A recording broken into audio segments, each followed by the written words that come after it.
Olá, meus irmãos, graça e paz. Presbítero Chesco, da nossa igreja amada, né? Presbiteriana de São Vicente. Estamos aí na nossa jornada, né? No nosso devocional, Nasceu o Salvador. Então, estamos aí fazendo a leitura do Evangelho de Lucas, do capítulo 1 até o capítulo 24. Então, se encerrando na véspera de Natal, no dia 24 de dezembro, aquela festa, né?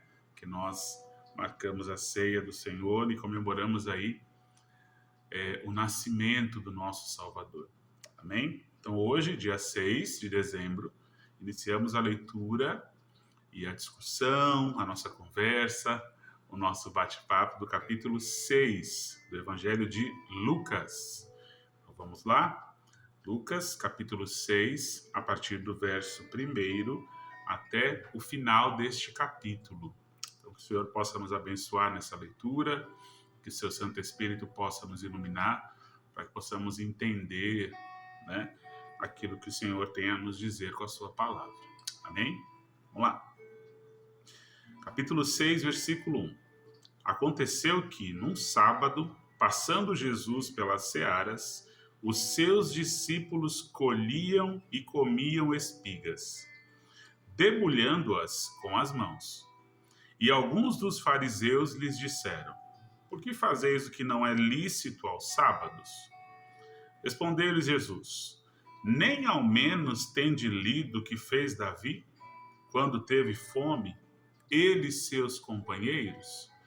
Então, mais uma vez, os fariseus estão questionando Jesus, colocando ele à prova, né?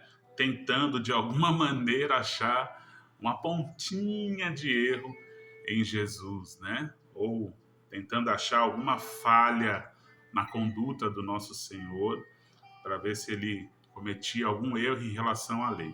E Jesus, de uma maneira primordial, maravilhosa, responde a eles. Nem ao menos, versículo 3, nem ao menos tendes lido o que fez Davi? Então, nesse momento, Jesus se remete a um texto que nós lemos lá em 1 Samuel, no capítulo 21, quando Davi e seus guerreiros, né, seus companheiros, estão num trajeto, estão com fome, né, muita fome. E não tendo nada próximo que comer, ele solicita ao sacerdote do templo o alimento que tinha lá. Então o sacerdote tinha pães, mas eram pães sagrados para ser usado no ritual do templo, específico para o templo. E Davi então solicita ao sacerdote que ele lhe entregue esses pães para os seus companheiros comerem, para terem o que comer, né?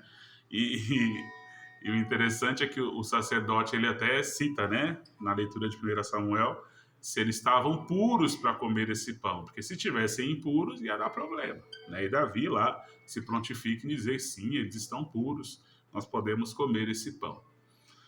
E Jesus então continua no versículo 4.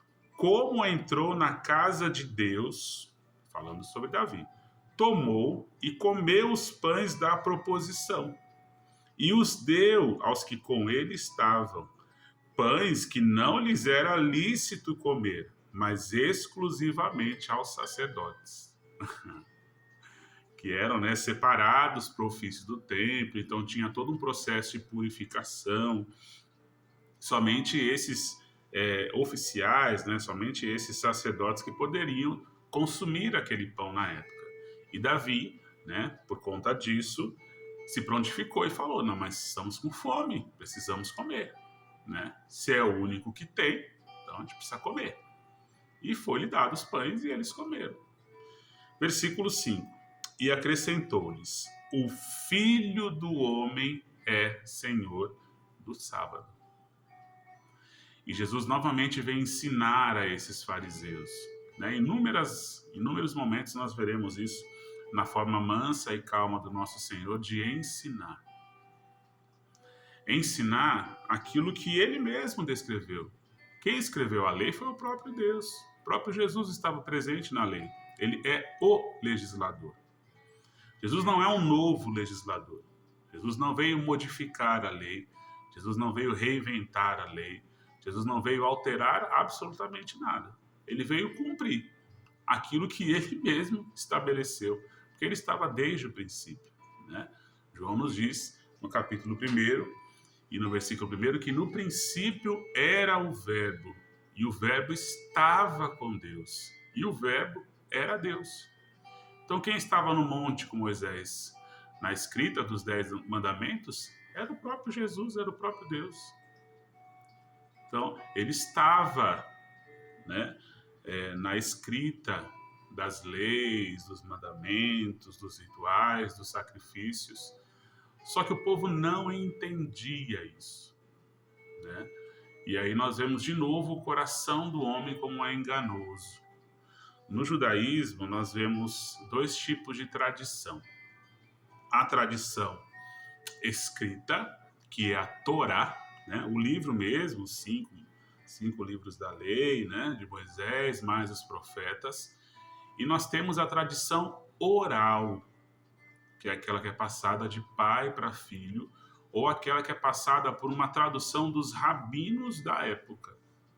Então, muitas leis sofreram alteração com o tempo pela interpretação da tradição oral e desses rabinos, que foram ou aumentando demais essa lei, ou colocando coisas que não era para ser dita ou para ser feita, né? Apedrejamentos tais, punições tais, coisas que Jesus não veio descumprir a lei, mas ele veio seguir aquilo que era de fato a lei que Deus criou, né? Que devemos amar ao próximo como a nós mesmos e não odiá-los. Como se a pessoa está passando fome e só porque é um sábado eu vou deixar a pessoa morrer? Estranho, né? Isso não procede do nosso Deus. E Jesus está ensinando novamente a esses fariseus, né? É como se eles andassem com uma viseira, que nem os cavalos utilizam, que só consegue olhar para frente, né? Esquece de todo o resto. E não é assim. Não deveria ser assim. Jesus veio ensinar isso, né? Jesus ele veio tirar o Egito do coração do povo e mostrar o verdadeiro evangelho, o verdadeiro amor, que sempre existiu, sempre foi o propósito de Deus. Mas o coração do homem altera, muda, né? Coloca os seus próprios desejos, suas próprias ambições, mudam a regra e acaba gerando muito mal para a humanidade. Jesus veio consertar tudo isso. Versículo 6. Sucedeu que em outro sábado, então já é um outro momento, um outro sábado, entrou ele, Jesus, na sinagoga e ensinava.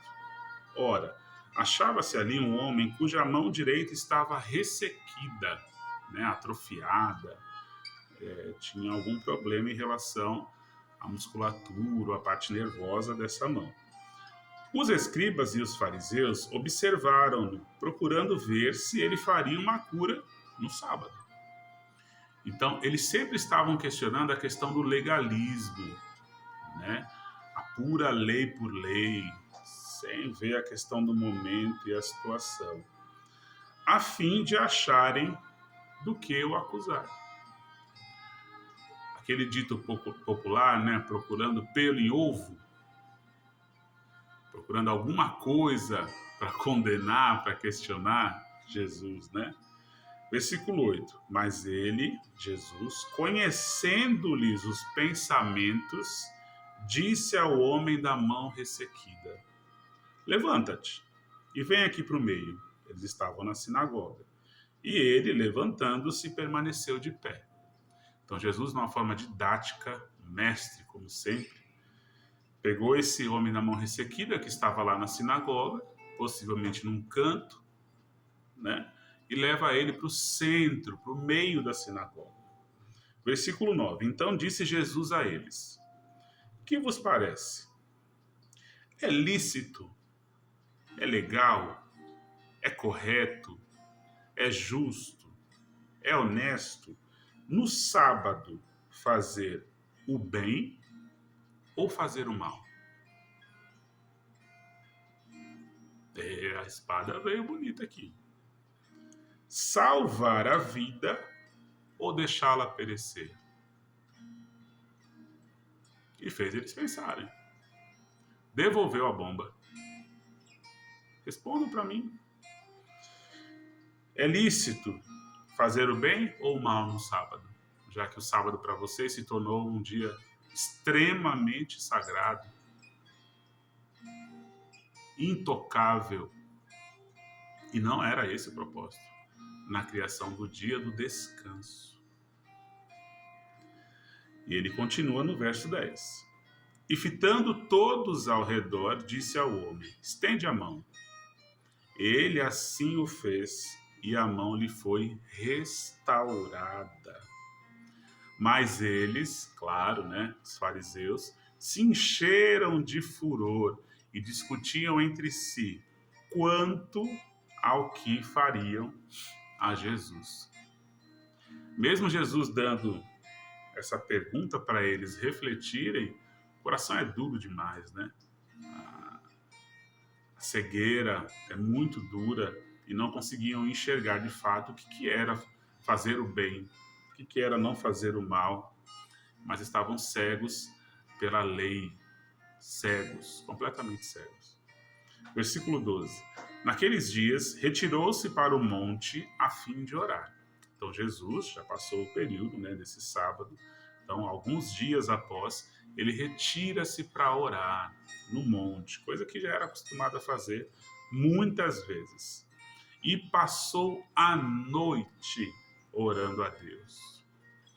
Então, Jesus passou a madrugada orando ao Senhor. Por que ele fez isso? Versículo 13. E quando amanheceu, chamou a si os seus discípulos e escolheu 12 dentre eles, os quais deu também o nome de apóstolos. Os historiadores, né, e alguns comentaristas bíblicos relatam que Jesus tinha andando com ele multidões de pessoas, muitos discípulos, né, na faixa aí de uns 70, por número até maior, possível maior de discípulos. E Jesus, numa noite, ele ora, possivelmente conversando ao Pai, porque ele tinha uma decisão a tomar. Porque logo no versículo 13, portanto, na manhã, um dia após essa noite de vigília e oração, ele tinha uma decisão a tomar. Ele ia escolher os 12 que iriam acompanhá-lo até a morte, até o fim. Então, dos 70, dos milhares, das milhares de pessoas que andaram com Jesus, nem todas foram escolhidas. Ele, após um momento grande de oração, escolhe 12.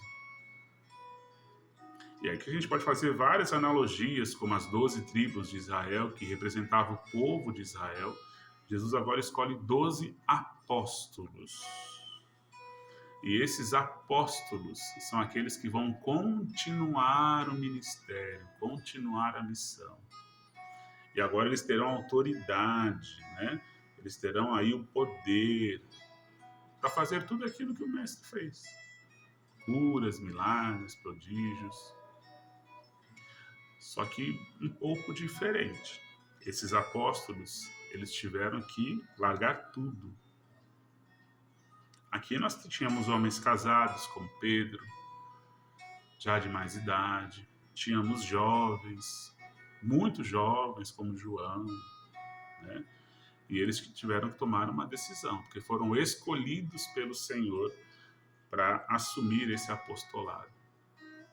Então, ser um apóstolo, primeiro que era uma escolha feita pelo próprio Senhor. Jesus passou a noite orando no monte e escolheu 12 entre tantos que andavam com ele durante esse período. Então, não é um título que qualquer pessoa pode dar. Ah, sou um apóstolo. Não. Não. Quem deu esse título foi o próprio Senhor, escolhendo a dedo.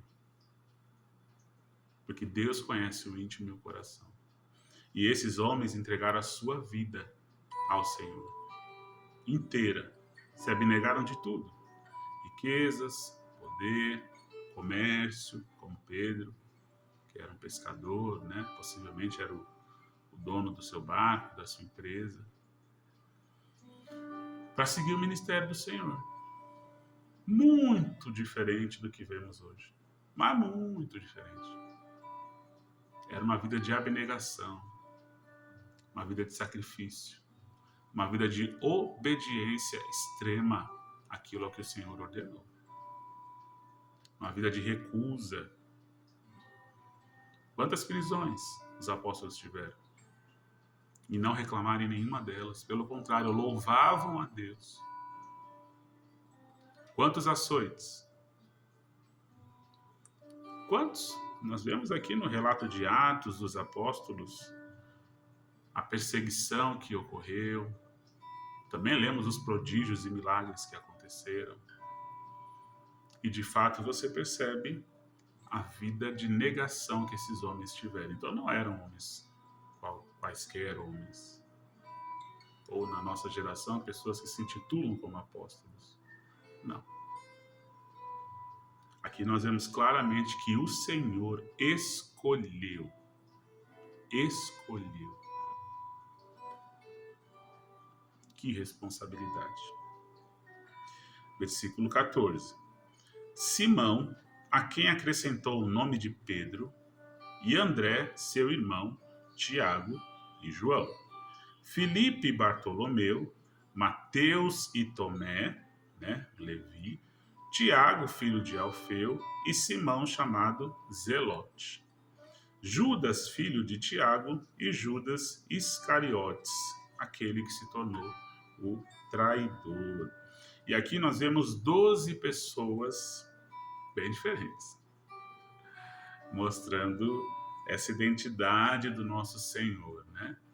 Pessoas de diferentes idades, de diferentes personalidades, de diferentes condutas, né? Nós temos aqui pessoas abastadas financeiramente, como Mateus, né?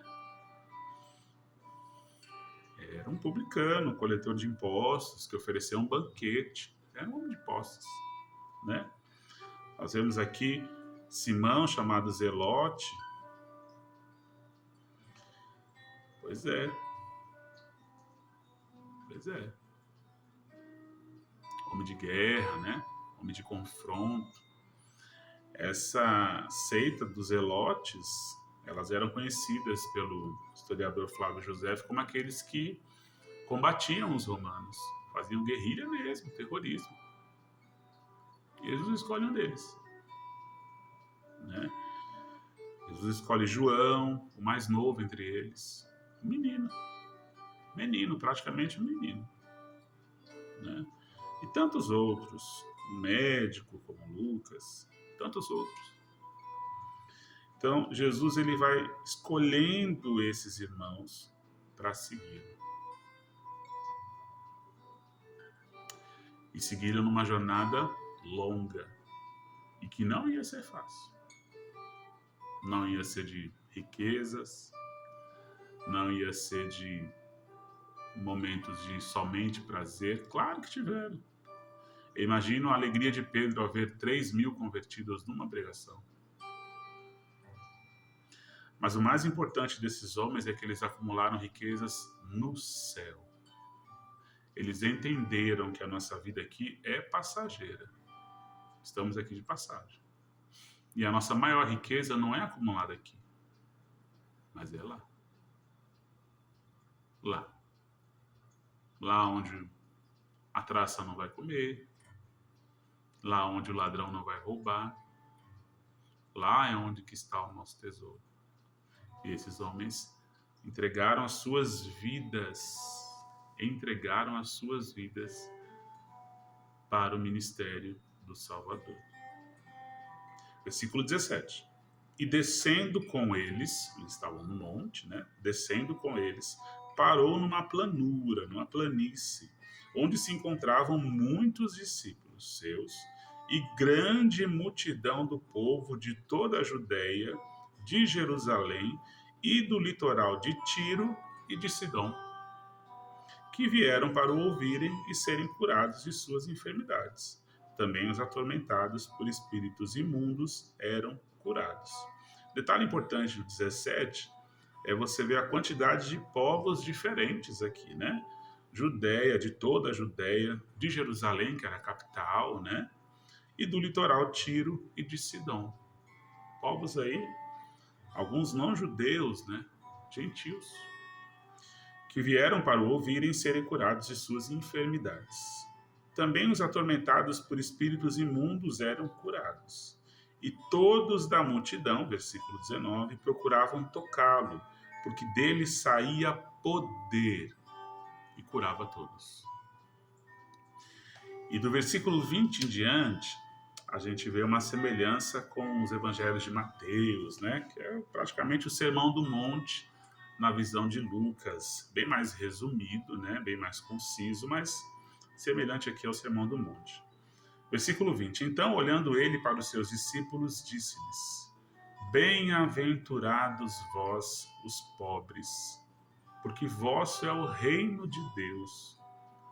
Bem-aventurados vós, os que agora tendes fome, porque sereis fartos. Bem-aventurados vós, os que agora chorais, porque haveis de rir.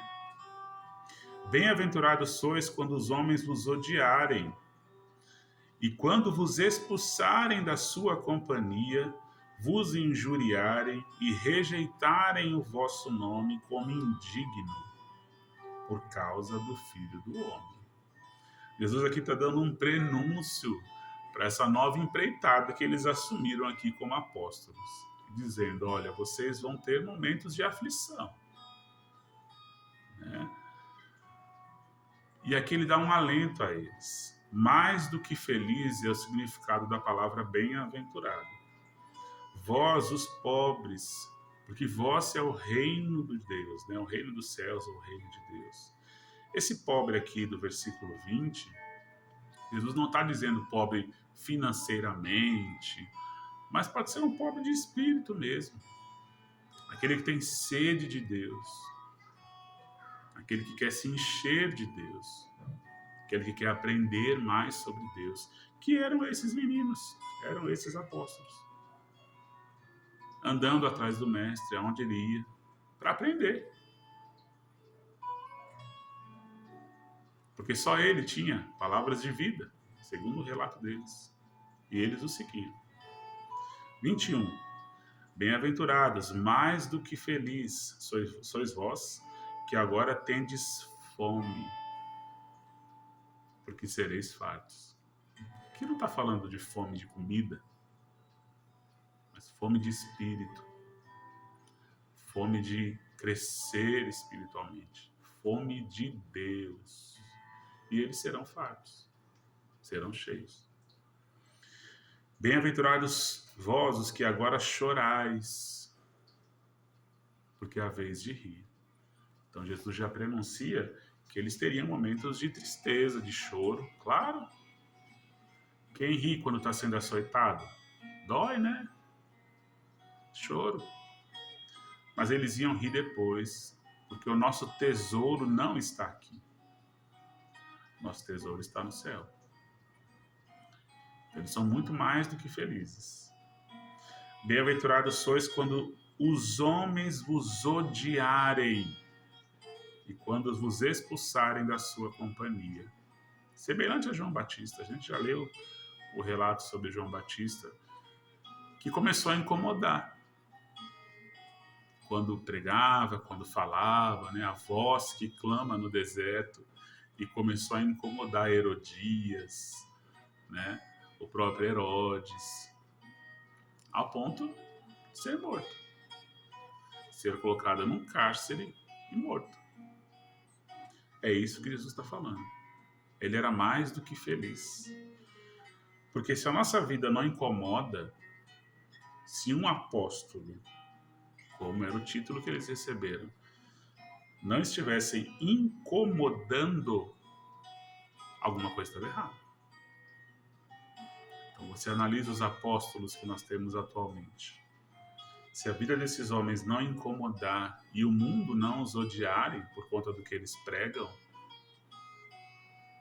Será que são os mesmos apóstolos de Lucas 6, 22? Faz a gente pensar muita coisa, né? E rejeitarem o vosso nome como indignos por causa dele, por causa do Filho do Homem, por causa do próprio Cristo. E ele complementa com um alento, né? Versículo 23. Regozijai-vos naquele dia e exultai, porque grande é o vosso galardão no céu. Viu aonde está o nosso tesouro? No céu. Pois dessa forma procederam seus pais com os profetas. Muda, né? Vira a chavinha da cabeça nossa aí. E eles entenderam isso. E Jesus aqui, a gente tem que lembrar que está falando com os seus discípulos, né? Versículo 24. Mas ai de vós os ricos, porque tendes a vossa consolação. Ai de vós os que estáis agora fartos, porque vireis a ter fome. Ai de vós o que agora rides, porque haveis de lamentar e chorar. Ai de vós quando todos vos louvarem, porque assim procederam seus pais com os falsos profetas. Que mensagem! Jesus ele começa com as bem-aventuranças a esses homens e agora ele faz a antítese, o contrário. Se você se acha, né, rico, cheio de Deus, não preciso de nada, não preciso de Deus, não preciso de igreja, não preciso de religião, eu já tenho tudo.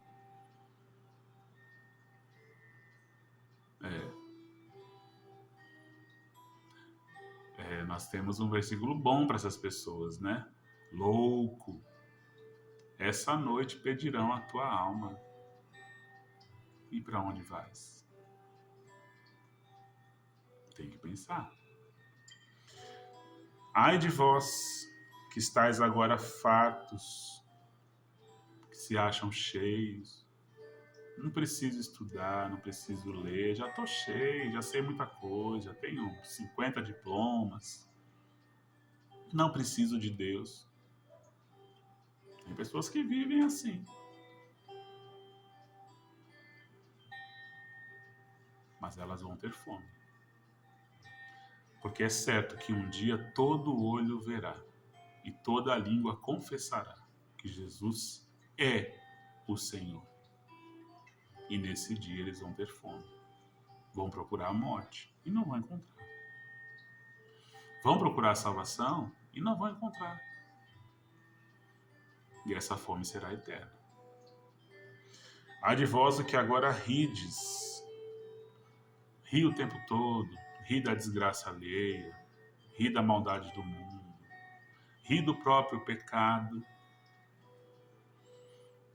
Pessoas que vivem assim. Nós conhecemos inúmeras pessoas que vivem assim, né? Tudo é festa, tudo é alegria. A exemplo do nosso carnaval, a festa da carne, né? Porque é a vez de lamentar e chorar. Apocalipse fala que será um dia de choro e de tristeza.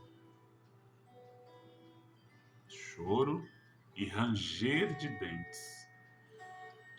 O dia do julgamento final em que todo homem será julgado. E aí, nesse dia, ninguém vai rir mais. Ai de vós, quando todos vos louvarem, porque assim procederam seus pais com os falsos profetas. E aqui nós vemos o contrário que nós vemos hoje em alguns tipos de denominações, né, ou posturas de pessoas que querem ser adoradas, na verdade. São ídolos, ou cantores famosos, né, que são ídolos. Pessoas vão para idolatrá-los. Jesus ele está dizendo claro aqui, quando todos vos louvarem. Meus irmãos, eu sou o maior pecador de todos, igual a todos vocês. Não é porque somos presbíteros, somos diáconos, somos pastores ou qualquer outro ofício na igreja que somos melhores ou mais santos ou mais justos. Não. Todos estamos no mesmo caminho de retidão, de queda, de arrependimento e de crescimento espiritual no Senhor. Hoje o que nós vemos na nosso evangelicalismo moderno, né? Nossa igreja evangélica como um todo, são ídolos. Praticamente ídolos. Né? Que as pessoas idolatram. E aqui Jesus está dando uma advertência a essas pessoas, né? Porque assim procederam seus pais com os falsos, olha bem, falsos profetas. Que mensagem atual, né? E nós vemos cada coisa absurda hoje em dia. Cada heresia, seitas, religiões que levam a um falso Cristo, a um falso mestre, lideradas por falsos profetas, falsos homens de Deus. Versículo 27. Digo-vos, porém, a vós outros que me ouvis, amai os vossos inimigos, fazei o bem aos que vos odeiam, bendizei ao que vos maldizem, orai pelos que vos caluniam. Ao que te bate numa face, oferece-lhe também a outra. E ao que te tirar a tua capa, deixa-o levar também a túnica. Dá todo o que te pede, e se alguém levar o que é teu, não entres em demanda. Como quereis que os homens vos façam? Assim fazei-o vós também a eles. E aqui Jesus ele vai tratar do nosso tratado de novo social. E de novo ele está levantando o amar o próximo como a ti mesmo. Amar os inimigos, fazer o bem a quem nos odeia, não é fácil. Mas quem disse que ia ser fácil? Jesus falou: toma a sua cruz e segue-me. Se essa é a sua cruz, meu irmão, amar o seu inimigo, Jesus mandou você fazer isso. Tomar a sua cruz e segui-lo. E você vai ter que amar. Se essa é a sua cruz, fazer o bem a quem você odeia, você vai ter que fazer. Porque essa é a sua cruz. Se essa é a sua cruz, falar bem de quem te fala mal, dos fofoqueiros de plantão, você vai ter que falar bem deles. Orar por eles. Amar a eles. Vai ser fácil? Não. O nosso senso de justiça não é o senso de justiça de Deus. Porque o nosso senso de justiça ele é incorreto, impuro, porque ele está contaminado pelo pecado. Por nós a pessoa morre numa palavra. Para Deus, não. Deus ele é misericordioso. E ele pede isso de nós também. Que tenhamos misericórdia. Domínio próprio, né? Sejamos longânimos, pacientes, né? O que não é fácil. Ao que bate numa face, ofereça-lhe também a outra. Difícil, né? Mais para os homens aí, difícil, né? Tá batendo na minha cara, não vou fazer nada. Não vai fazer nada. Simples assim. Quantas mazelas nós iríamos diminuir na sociedade se as pessoas entendessem isso? Quando um não quer, dois não briga. E é a verdade. Ah, mas eu vou ser tido como não corajoso, como medroso, como não sei o quê. Sim, sim.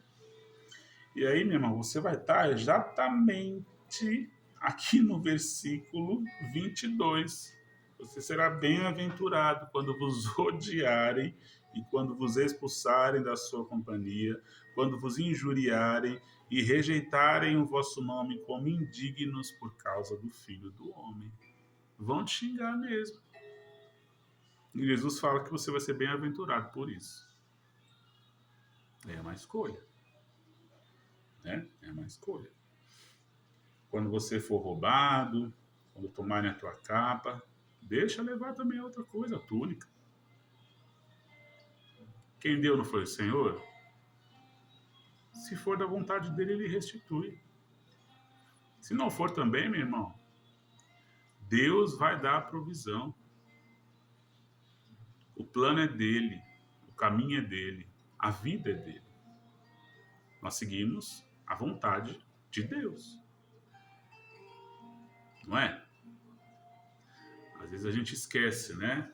A Bíblia não condena a gente fazer planos, tampouco é bíblico. O homem pode até fazer seus planos, mas quem lhe endireita os passos? É o Senhor. É Deus.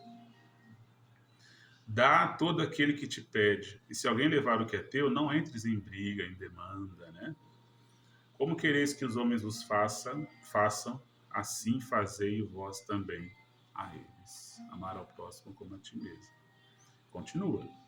Se amais os que vos amam, qual é a vossa recompensa? Porque até os pecadores amam aos que os amam.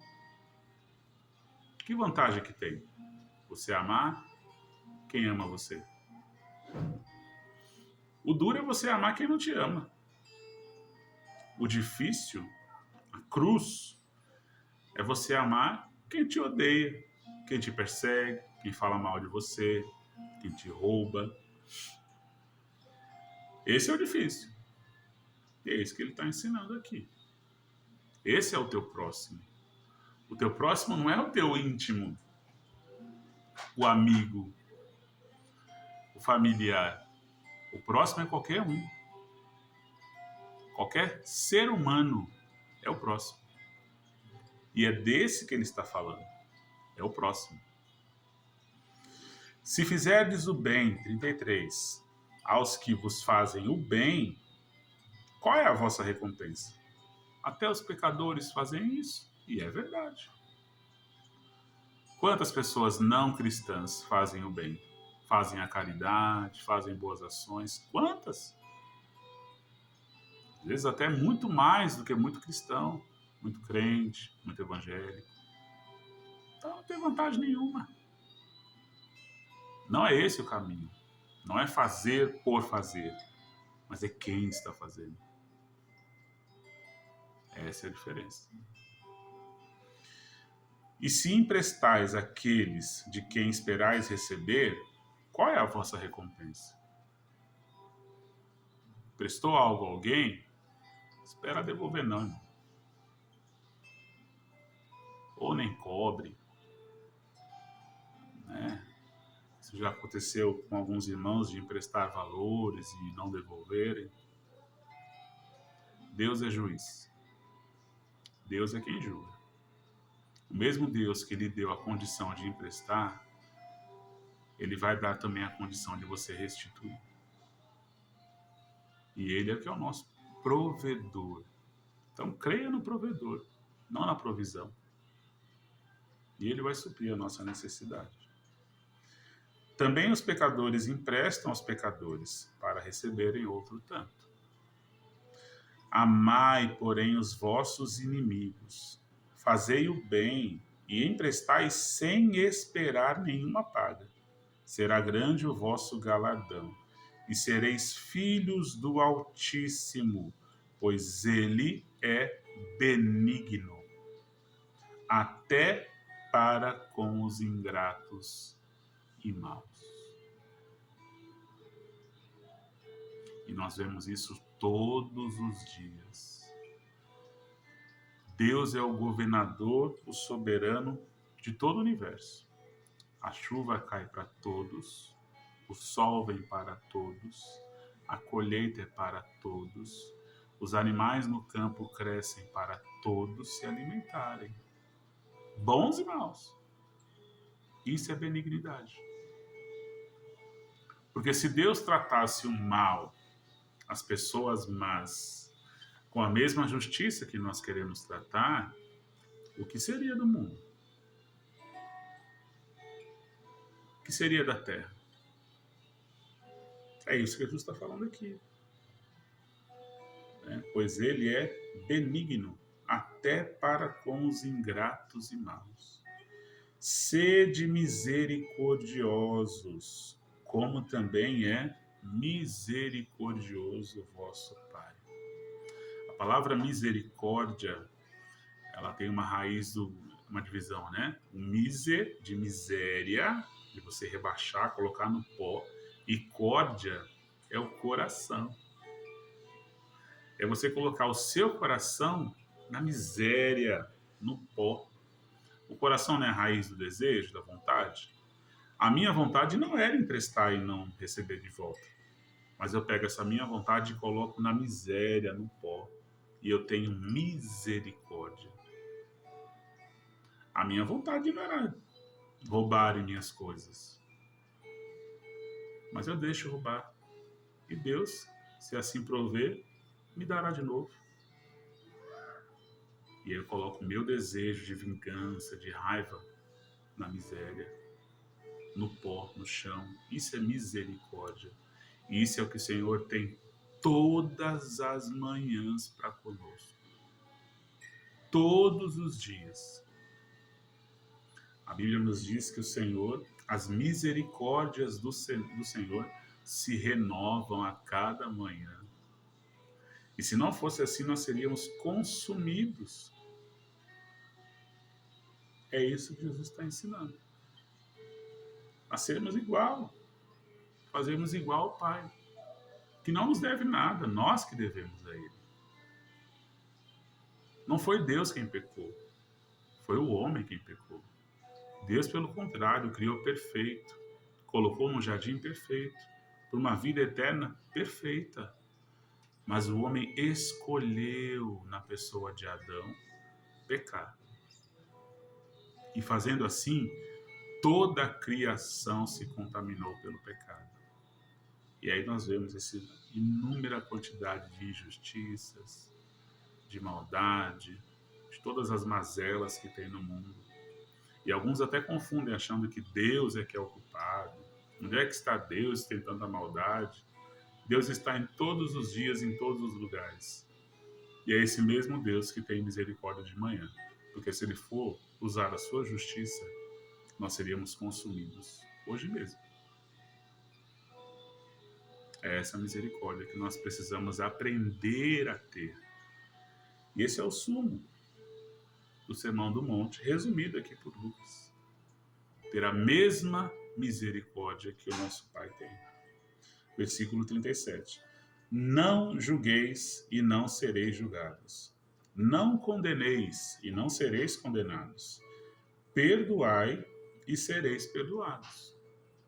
Dai e dar-se-vos-á boa medida, recalcada, sacudida, transbordante, generosamente vos darão. Porém, com a medida com que tiverdes medido, vos medirão também. Né? Não julgar para não ser julgado. Não condenar para não ser condenado. Dar, né? Dar-se-vos-á também a boa medida. Quem faz o bem, colhe o bem. Quem faz o mal, colhe o mal. Né? E nós vemos pessoas até não cristãs que são boas, porque plantam o bem. Imagine nós que conhecemos a verdade, que ditos temos o próprio Espírito Santo habitando em nosso coração. Não devia fazer o bem o tempo todo? Sim. 39. Propôs-lhes também uma parábola. Pode, porventura, um cego guiar outro cego? Não cairão ambos no barranco? Lógico. O discípulo não está acima do seu mestre. Todo aquele, porém, que for bem instruído, será como seu mestre. Deus aqui está falando, vocês têm que me imitar. Assim como ele veio nos ensinar como um homem, o verbo encarnado, ele veio para ensinar como que se deveria cumprir aquilo mesmo que ele instituiu, as leis, os mandamentos, os decretos. E ele o fez. E ele o fez de forma perfeita. E ensinou muitos a fazer o mesmo. Desses muitos, ele separa 12 escolhidos por meio de uma oração, de uma noite inteira. E instrui esses homens a fazer o mesmo a seguir. 41. Porque vês tu o argueiro no olho do teu irmão, porém não reparas na trave que está no teu próprio. As pessoas tendem a ver os erros dos outros e esquecem dos próprios. Aponta um dedo e esquece que tem 4 virados para você. Né? Isso somos nós. Como poderá dizer, versículo 42, a teu irmão: deixa, irmão, que eu tire o argueiro do teu olho, não vendo tu mesmo a trave que está no teu. Falso, hipócrita. Tira primeiro a trave do teu olho, e então verás claramente para tirar o argueiro que está no olho de teu irmão. Aqui ele não está falando que você não tem que admoestar um irmão que está em pecado, um irmão que está em luta, em guerra, não. Mas ele fala que você primeiro tem que se examinar. Tira primeiro a trave do teu próprio olho. E então, aí você vai ter condição de ver claramente para tirar o argueiro que está no olho do teu irmão.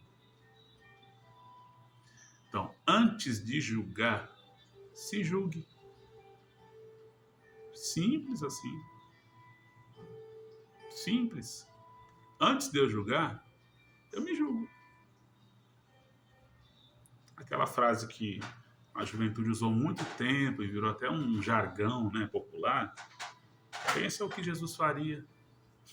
O que Jesus faria nesse momento? Aí você começa a se julgar. Né? E a gente começa a ter a conduta de Jesus. 43. Não há árvore boa que dê mau fruto, nem tampouco árvore má que dê bom fruto. Porquanto cada árvore é conhecida pelo seu próprio fruto. Porque não se colhem figos de espinheiros, nem dos abrolhos se vindimam uvas. Então é incompatível ser e não fazer. Ser um pé de laranja e nascer limão. Né? E aqui ele começa a dar essas comparações absurdas. Né? Cada árvore é conhecida pelo seu fruto. Não tem como colher figo de um espinheiro. Então, se você se diz, meu irmão, se você professou a sua fé, se você crê em Jesus como seu Salvador, se o Espírito Santo habita em você, você tem o dever de ser cristão. O seu fruto tem que ser frutos de arrependimento. Tem que ser fruto de um verdadeiro cristão. Nós temos que todos os dias expor os frutos do Espírito. Amor, misericórdia, bondade, mansidão, domínio próprio. É assim que nós seremos conhecidos, pelos nossos frutos.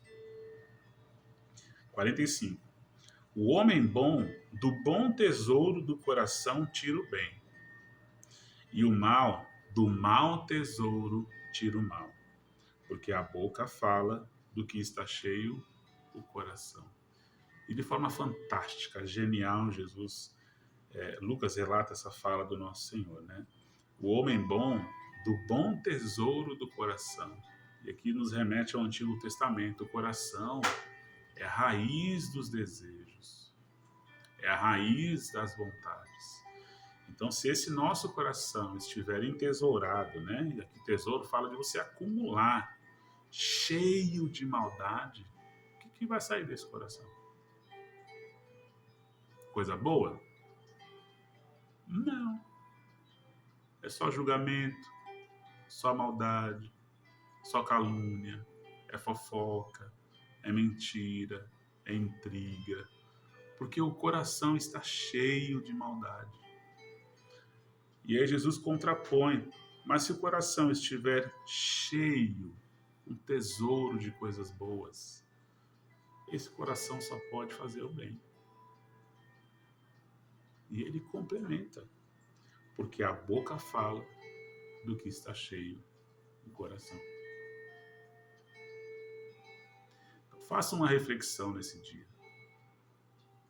Será que as minhas ações, as minhas condutas, a minha vida, aquilo que eu estou falando, aquilo que eu estou julgando, os meus preconceitos sobre ações, sobre pessoas, estão vindo de um coração cheio de maldade ou um coração cheio de bondade?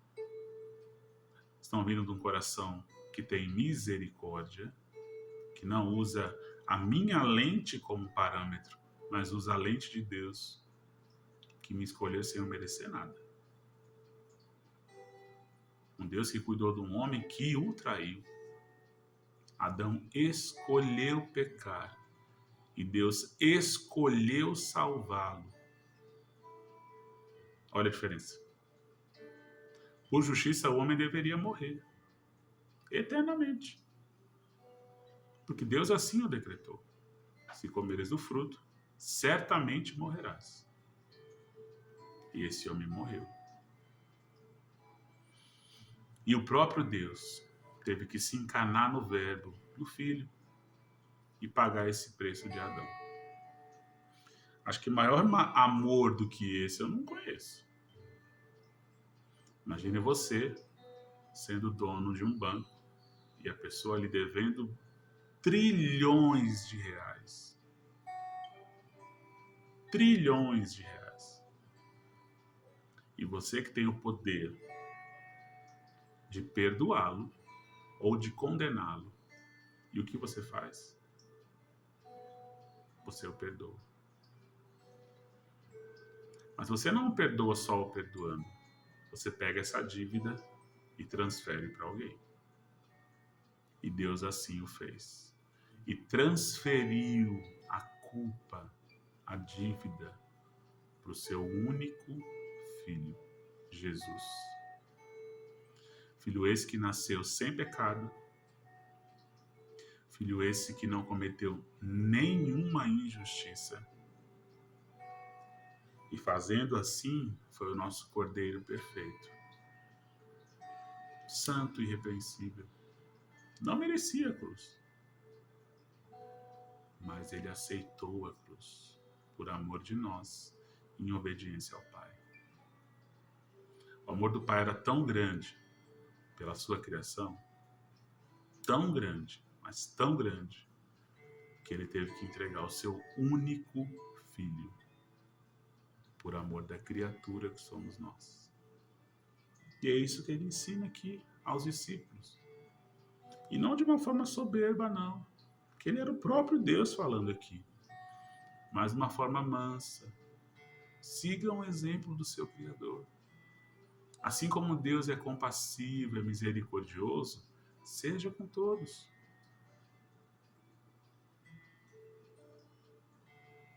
Se você é a imagem e semelhança desse Deus, siga o exemplo dele. É isso que ele está dizendo aqui.